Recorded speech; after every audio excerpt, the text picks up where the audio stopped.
Assalamualaikum warahmatullahi wabarakatuh. Halo semuanya, kembali lagi dengan saya Mesinta. Pada kesempatan kali ini saya akan merefleksikan materi yang sudah saya jelaskan sebelumnya. Yang bab pertama, akhlak sebagai pondasi kehidupan. Akhlak memiliki posisi tertinggi dibandingkan karakter, etika, dan moral karena akhlak bersumber dari agama, yaitu Al-Quran dan hadis. Bukan sekedar akal, pikiran, tradisi, atau pengalaman, akhlak dianggap sebagai sifat yang tertanam dalam jiwa yang mendorong perbuatan tanpa memerlukan pemikiran dan pertimbangan, mencakup hubungan manusia dengan Allah dan sesama makhluk. Refleksinya adalah bahwa akhlak yang mulia adalah cerminan dari hati nurani yang bersih dan merupakan implementasi nyata dari sifat-sifat ilahiyah dalam kehidupan sehari-hari seperti pengasih, penyayang, pemurah, dan pemaaf. Untuk bab kedua, tasawuf sebagai jalan menuju kedekatan ilahi. Tasawuf didefinisikan sebagai usaha penyucian diri, dengan menjauhkan diri dari pengaruh dunia yang melalaikan dan memusatkan perhatian hanya kepada Allah. Tasawuf bertujuan untuk mencapai kedekatan dengan Allah yang menjadi sumber kedamaian, ketenangan, kepuasan, dan kebahagiaan hakiki. Bab ini menjelaskan sejarah munculnya tasawuf, dasar, tujuan, manfaat, dan berbagai aliran tasawuf, yaitu Sunni, Falsafi, dan Syi'i. Ajaran tasawuf meliputi syariat, tarekat, hakikat, dan makrifat, serta makomat dan ahwal yang harus dilalui seorang sufi. Refleksinya adalah bahwa tasawuf bukan hanya teori, melainkan sebuah perjalanan spiritual yang menuntut pembersihan batin dan merasakan kehadiran Allah dalam setiap aspek kehidupan. Untuk bab 3, integrasi akhlak dan tasawuf. Akhlak dan tasawuf merupakan entitas yang menyatu dan tidak dapat dipisahkan. Akhlak adalah permulaan tasawuf, sedangkan tasawuf adalah tujuan akhir dari akhlak. Perilaku akhlak dan dalam Islam terkait dengan nilai-nilai ketuhanan yang diamanahkan secara implisit ke dalam diri manusia melalui tiupan ruhnya. Oleh karena itu, akhlak tasawuf merupakan syarat yang harus diupayakan dalam setiap tarikan napas kehidupan manusia. Refleksinya adalah bahwa mencapai kesempurnaan diri, insan kamil membutuhkan keseimbangan antara perilaku lahiriah, akhlak, dan batiniyah tasawuf, menciptakan keharmonisasian antara dimensi eksoteris dan esoteris manusia. Untuk bab 4, relevansi akhlak tasawuf dalam pendidikan. Pendidikan modern terlalu didominasi oleh rasionalisme, empirisme, dan positivisme, sehingga mengabaikan aspek spiritual. Tasawuf sebagai strategi untuk memperbaiki akhlak dalam pendidikan menekankan pentingnya penanaman nilai-nilai spiritual, kecerdasan emosi, dan spiritual di samping kecerdasan intelektual. Refleksinya adalah bahwa pendidikan seharusnya tidak hanya mentransfer pengetahuan, tapi juga nilai-nilai untuk menciptakan peserta didik yang berakhlak mulia, menghayati agama sebagai kebutuhan, dan mencapai kedamaian hidup. Untuk bab 5, menyelami kesucian diri sebagai orientasi hidup. Kesucian diri ini terpantul dari ma'rifatullah, yang ditandai dengan kesucian batiniah seorang hamba di mana tidak ada sesuatu selain Allah di hatinya. Refleksinya adalah bahwa esensi kehidupan adalah pencarian kedamaian, kepuasan, dan kebahagiaan sejati yang hanya dapat ditemukan melalui kedekatan dengan Allah Subhanahu wa Ta'ala yang menuntut penyucian jiwa dan implementasi akhlak mulia dalam setiap tindakan. Ini menekankan bahwa spiritualitas dan moralitas adalah inti dari keberadaan manusia dan kunci untuk mencapai kebahagiaan hakiki di dunia dan akhirat, serta sangat relevan untuk diterapkan dalam sistem pendidikan ini. Untuk bab 6, dasar, tujuan, dan manfaat ilmu tasawuf. Yang memiliki refleksi utamanya adalah bahwa tasawuf memiliki tujuan mulia, yaitu mendekatkan diri kepada Allah. Manfaat yang dipaparkan seperti ketenangan jiwa, kedamaian, dan kebahagiaan sejati, mengingatkan kita bahwa tasawuf adalah solusi bagi kegersangan spiritual di tengah hiruk-pikuk kehidupan modern.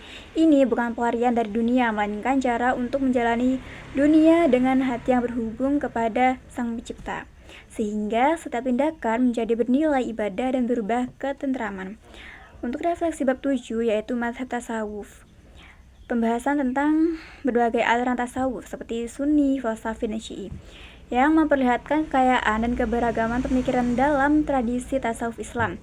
Refleksi yang muncul adalah bahwa meskipun ada perbedaan epistemologi dan pendekatan, esensi tasawuf yaitu penyucian diri dan pencarian kedekatan ilahi tetap menjadi benang merah yang menyatukan. Ini mengajarkan kita tentang inklusivitas dan pentingnya memahami berbagai perspektif dalam spiritualitas, sembari tetap berpegang pada prinsip-prinsip dasar yang otentik. Keberagaman ini memperkaya jalan menuju Tuhan, menawarkan berbagai pintu bagi setiap individu untuk menemukan jalur spiritual yang paling sesuai. Untuk bab 8, ajaran-ajaran dalam ilmu tasawuf. Bab ini adalah jantung dari perjalanan spiritual dalam tasawuf.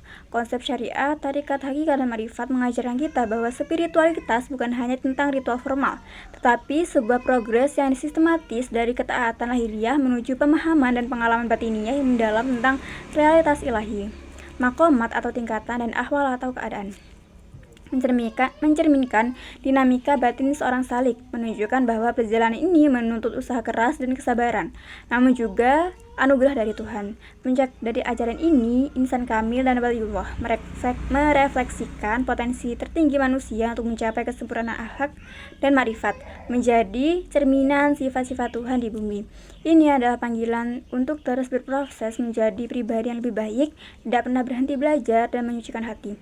Untuk refleksi bab 9, ada pengertian sejarah dan aliran tarekat.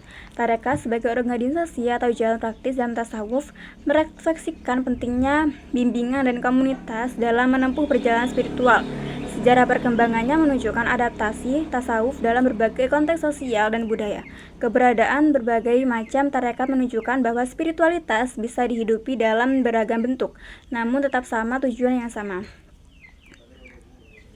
Refleksi mendalam dari bab ini adalah bahwa seorang murid spiritual membutuhkan seorang guru yang membimbingnya agar tidak tersesat dalam lautan spiritualitas yang luas. Ini menekankan pentingnya sanad keilmuan dan praktik yang terstruktur untuk mencapai tujuan tasawuf secara efektif dan aman. Untuk refleksi bab 10, hubungan tasawuf dengan pendidikan, bab terakhir ini memberikan refleksi paling relevan bagi konteks modern, yang mengidentifikasikan bahwa krisis pendidikan saat ini seringkali disebabkan oleh pengabaian aspek spiritual tasawuf dengan menekankannya pada penyucian jiwa, pembentukan akhlak, serta pengembangan kecerdasan emosi dan spiritual, menawarkan solusi fundamental. Refleksi kunci di sini adalah bahwa pendidikan sejati tidak hanya bertujuan mencerdaskan otak, tapi juga mencerahkan hati.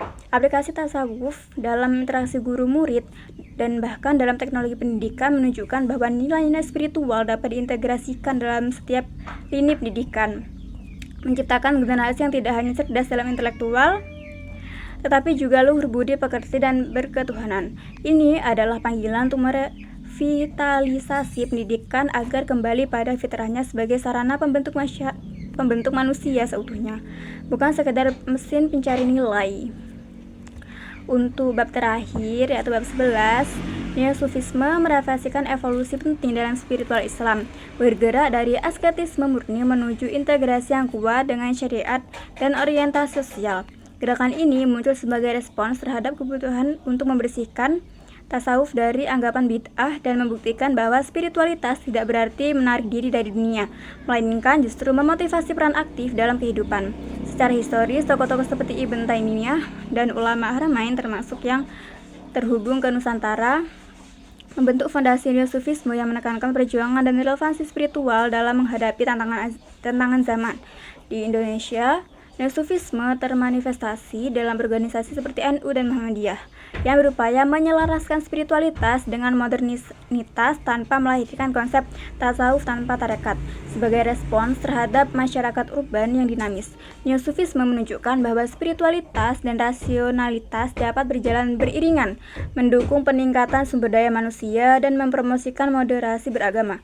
Pada akhirnya, gerakan ini adalah upaya untuk menjadikan Islam tetap relevan dan bermakna di era kontemporer, membentuk kesalehan individual yang berdampak pada kesejahteraan sosial dan pembangunan bangsa. Demikianlah penjelasan dari saya. Semoga apa yang saya sampaikan hari ini dapat memberikan pemahaman baru dan menginspirasi kita semua untuk terus mengamalkan nilai-nilai spiritual yang seimbang dalam kehidupan bermasyarakat. Terima kasih banyak atas perhatian Anda. Wassalamualaikum warahmatullahi wabarakatuh.